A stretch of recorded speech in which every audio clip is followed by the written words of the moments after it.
La colonne vertébrale comprend 4 vertèbres du coccyx, 5 sacrum, 5 lombaires, 7 cervicales et 12 vertèbres thoraciques, soit 33 au total. Ils sont tous liés aux vaisseaux sanguins, aux nerfs, aux muscles et aux ligaments, gardant ainsi le corps entier uni. La posture verticale du corps est possible en raison du fait que les racines nerveuses des bras et des jambes, ainsi que celles de la moelle épinière, traversent un canal de la colonne vertébrale, qui a une forme de tube. En outre, différentes gammes de mouvements sont attribuées à différentes parties de la colonne vertébrale.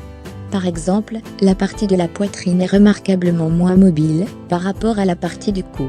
Le risque accru du lumbago peut être engendré par un travail physique continu, une position sédentaire continue, un faux mouvement, un effort brusque et intensif, ou par la pratique de sport sans échauffement.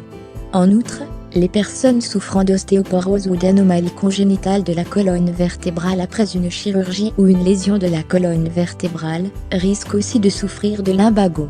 La consoude est une herbe habituellement trouvée dans les champs humides, les prairies et à proximité de l'eau. Elle est très bénéfique pour traiter et soulager les maux du dos. Vous pouvez guérir et éliminer les maux du dos en utilisant une pommade faite d'extrait de racines de consoude.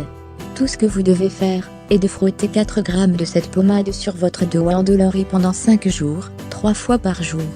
En outre, le gel de consoude est également efficace pour traiter la douleur, comme celle après la dislocation des articulations du genou ou l'arthrose.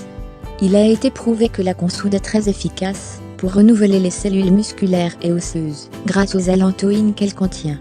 Par exemple, si vous appliquez une pommade sur une entorse de la cheville, cela est autant efficace qu'un gel médicamenteux anti-inflammatoire. La consoude est aussi excellente pour guérir les plaies superficielles. Il suffira d'utiliser une pommade à base de consoude en cas de crevasse, écorchure, démangeaison ou piqûre d'insectes. La racine de la consoude est contre-indiquée pour une utilisation interne. Elle contient des alcaloïdes pyrrolizidiniques isolés qui peuvent être toxiques pour le foie quand elle est utilisée à forte dose.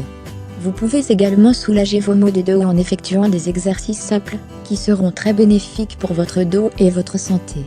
Voici les meilleurs exercices à cette fin. 2. Allongez-vous sur votre ventre et levez lentement votre haut du corps, de la taille vers le haut, en gardant vos avant-bras sur le sol.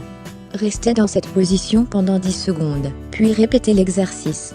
Allongez-vous sur le dos, cette fois avec les jambes collées. Ensuite, mettez vos mains sous l'un de vos genoux et tirez vers la poitrine. Restez dans cette position pendant 30 secondes, puis répétez avec l'autre genou. Allongez-vous sur votre ventre. Placez vos mains derrière votre dos. Ensuite, soulevez votre poitrine et vos jambes du sol simultanément. Restez dans cette position pendant 5 secondes, puis répétez.